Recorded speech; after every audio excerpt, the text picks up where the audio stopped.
An agreement has been arrived at on patrolling arrangements along the line of actual control in the India-China border areas, leading to disengagement and a resolution of the issues that had arisen in these areas. दोस्तों, पश्चिमी देशों को सांप सूंघ चुका है। जानते हैं क्या हुआ है? ब्रिक्स 2024 कजान समिट के ठीक पहले इंडिया और चाइना ने बॉर्डर डील साइन कर लिया है। इंडिया चाइना में लद्दाख वाले इलाके में जो बॉर्डर स्टैंड ऑफ है वो खत्म हो चुका है। Will now India be able to patrol in the areas of Galwan, Dipsang? We have reached an understanding which will allow the patrolling. We will be able to do the patrolling which we were doing in 2020. पिछले तकरीबन 5 साल से भारत और China जो है वो मुसलसल लगे हुए थे मामलात को नॉर्मलाइज करने में, लेकिन अब इंडिया और चाइना जो है एग्री हो गए हैं ये जो मिलिट्री स्टैंड ऑफ है इसके रिजॉल्व करने के लिए। देखिए, रशिया, चाइना और इंडिया 3 महाशक्ति हैं ये, और अगर ये 3 एक हो जाती है तो EU plus Canada plus America, इनका कोई मैच नहीं है। ये वेस्ट का बिगेस्ट फियर है, कुछ वही कि न्यू वर्ल्ड ऑर्डर क्रिएट हो रहा है और वो बस और बस इस न्यू वर्ल्ड ऑर्डर में मूक दर्शक बनने वाले हैं। आज पाकिस्तान के अंदर क्वेश्चन आता है, भाई ये आपने क्या किया? आपने इंडिया को फ्री हैंड दे दिया, इंडिया ने आपके साथ किसी और टॉपिक पे बात भी कोई नहीं की। एक ही उन्होंने आपसे बात की है, एक ही उन्होंने आपके साथ बात की है, और वो क्या बात है? वो ये वाली कि वो LOC कर लो, बाकी कोई जरूरत नहीं। दोस्तों, आज भारत को एक बहुत बड़ी जीत मिली है डिप्लोमेटिक लेवल पर, जहां पर 4 साल पहले जो चीन के साथ LOC पर तनातनी शुरू हुई थी अब पूरी तरीके से खत्म हो चुकी है, जहां भारत और चीन ने मिलकर के एक डील साइन कर ली है जिसके तहत भारत अपने आर्मी लेकर वापस 2020 के पोजीशन में आ जाएगा और चीन भी इसी तरीके से 2020 में जिस स्थिति में था वहां वापस लौट जाएगा और एक दूसरे की आर्मी पेट्रोलिंग भी शुरू कर देगी। यह एक बहुत बड़ी खबर है भारत और चीन दोनों के लिए, क्योंकि पिछले 4 सालों से दोनों देश काफ़ी ज़्यादा बॉर्डर पर इवॉल्व थे। लेकिन अब इस डील से यह बात साफ हो जाती है कि भारत और चीन के रिलेशंस अब थोड़े नॉर्मल होने जा रहे हैं। लेकिन भारत दगाबाज चीन पर अंध भरोसा नहीं करेगा।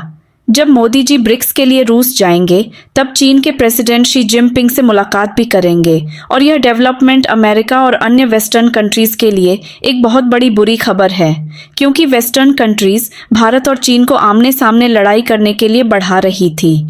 लेकिन अब दोनों देशों ने कुछ हद तक इसे टाल दिया है और भारत चीन के रिलेशंस इसके बाद सामान्य हो जाएंगे। यह सरासर गलत है, क्योंकि जब तक चीन 1961 में लद्दाख में किया अवैध कब्जा खाली नहीं कर देता तब तक भारत से संबंध सामान्य नहीं होंगे। तो चलिए दोस्तों, इस खबर पर आगे पाकिस्तानी मीडिया का रिएक्शन देखते हैं और चैनल को लाइक और सब्सक्राइब करना मत भूलिएगा। दोस्तों, फॉरेन सेक्रेटरी विक्रम मिस्री जी ने आज फॉर्मली अनाउंस कर दिया है भारत और चीन के बीच में पेट्रोलिंग को लेकर अग्रीमेंट साइन हो चुका है लाइन ऑफ एक्चुअल कंट्रोल पर। कहां पे दोस्तों? ईस्टर्न लद्दाख की बात हो रही है, जिसके अंतर्गत अगर आप देखें तो अब तक क्या हुआ था एक बार रिकैप कर देता हूं।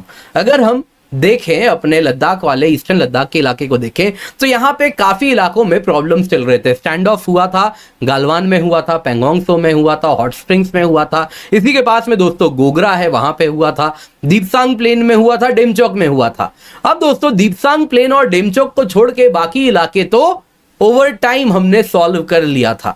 लेकिन दोस्तों यहाँ पे डेमचौक में प्रॉब्लम कुछ टाइम बाद सॉल्व हुआ, लेकिन दीपसांग प्लेन्स में तो प्रॉब्लम जस का तस बना रहा अब तक, जिसके अंतर्गत अगर आप देखें तो चाइनीज PLA ने यहाँ पे पेट्रोलिंग पॉइंट 10, 11, 12A, 13 तक एंट्रेंच कर लिया था। जहां तक भारत पेट्रोलिंग करने जाता था 2020 ऑनवर्ड्स ये यहां तक अंदर घुसकर आ गए थे।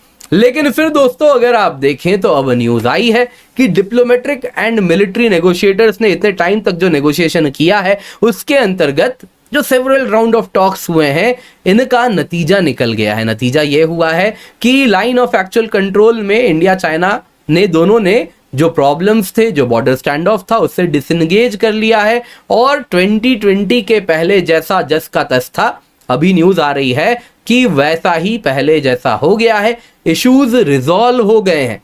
दोस्तों यहाँ पे जानना होगा, ये पहली बार हो रहा है चाइना सलामी स्लाइसिंग टैक्टिक्स के अंतर्गत यदि कोई जमीन खाता है तो आज तक किसी को लौटाया नहीं है। ये पहली बार है कि चाइना के कहीं ना कहीं जो जमीन वो खाया है हमने छीन के उससे वापस लिया है। क्या बदला है।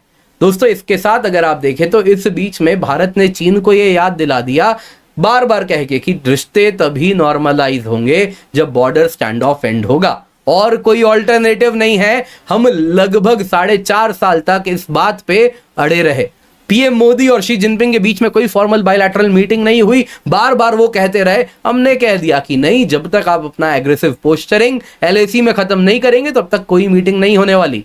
पिछले 4.5 सालों में अगर आप देखें तो इंडिया ने चाइना को यह भी बता दिया कि हम आपकी धमकी से डरने नहीं वाले, आप जैसा डिप्लॉयमेंट करेंगे हम मिरर डिप्लॉयमेंट करेंगे, हम बॉर्डर इंफ्रास्ट्रक्चर और मजबूत बनाएंगे, और अनलाइक यू आपके फौजियों को तो ऑक्सीजन मास्क लगा के पहाड़ों पर आना पड़ता है, और जब वहां पर वो लड़ाई करने आएंगे तो सबसे पहले ऑक्सीजन मास्क पर ही शिकार किया जाएगा।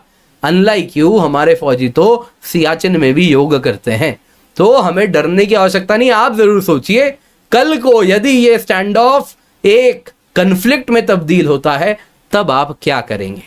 दोस्तों जो भी है, अच्छी बात है ये स्टैंड ऑफ सॉल्व हो गया है, चाइना को हमने उसकी भाषा में समझा दिया है, लेकिन इससे एक चीज समझ आ रही है, अब क्यों ब्रिक्स समिट के ठीक 1 दिन पहले क्यों। दोस्तों जियोपॉलिटिक्स में ना टाइमिंग सबसे इंपॉर्टेंट होता है। अगर आप देखें तो रशिया वो है जिसको पश्चिमी देशों ने काइंड ऑफ बॉयकॉट कर दिया है। वो शोकेस करना चाह रहा है कि ये ब्रिक्स समिट दुनिया को बताए कि यही है new world order. Russia west को बताना चाह रहा है कि आपने हमें भले ब्रिक्स से आपने हमें भले अपने वेस्टर्न वर्ल्ड ऑर्डर से निकाल दिया, तो हम नया वर्ल्ड ऑर्डर देखो यहां बना रहे हैं। इंडिया और चाइना दोनों ही चुपचाप इस न्यू वर्ल्ड ऑर्डर को सपोर्ट भी करते हैं जो कि उनके इर्द गिर्द घूमता है। ये नए वर्ल्ड ऑर्डर में वेस्टर्न वर्ल्ड उसका पोल नहीं है। कि रशिया, चाइना और इंडिया 3 महाशक्ति हैं ये, और अगर ये 3 एक हो जाती है तो EU plus Canada plus America, इनका कोई मैच नहीं है। ठीक है, इंडिया आज के 10 साल बाद 15 साल बाद कम से कम $15 ट्रिलियन की इकोनॉमी होगी। वो आप चाइना भी 20-22 ट्रिलियन डॉलर की इकोनॉमी हो रही होगी, रशिया भी 5-6 ट्रिलियन डॉलर की इकोनॉमी हो रही होगी। इतनी अगर आप हॉस्टिलिटी और डिस्ट्रस्ट क्रिएट कर देंगे कि हमारी नेशनल इंटेग्रिटी को, टेरिटोरियल सॉवरेनिटी को, और जिसे कह दीजिए हमारी जो एक प्लूरल सोसाइटी को अगर आप भंग करने की कोशिश करेंगे। बांग्लादेश में आपने ट्राई किया, हमने कुछ नहीं कहा, क्योंकि from all stretch of imagination या फैक्ट ये जो यूनुस है ये बेसिकली अमेरिकन आदमी है, ठीक है ना। क्लिंटन जो फंड है या ट्रस्ट है उनके द्वारा लॉन्च ये बंदा है। ही इज लिस्टिंग टू, हिंदुओं का कत्लेआम हो रहा है, आपके मुंह से एक बार निकल रहा है कि भाई Hindus are dying in Bangladesh. रोज एक किसी पुजारी को पेड़ पे, सड़क पे वो लाश मिलती है, आपके मुंह से तो कभी नहीं निकलता रिलीजियस जो इनका माइनॉरिटी कमीशन है कि इंडिया के हिंदुओं के साथ पाकिस्तान में या इंडिया के हिंदुओं के साथ बांग्लादेश में ये हो रहा है। तो आपकी, चूंकि आपका नजर का चश्मा जो है वो सिर्फ एंटी इंडिया फोर्सेस को देखना चाहता है और इंडिया को वीकेंड करना चाहता है, तो फिर इंडिया होगा नहीं इतना वीकेंड। हमने एम्पायर्स को हराया है भाई।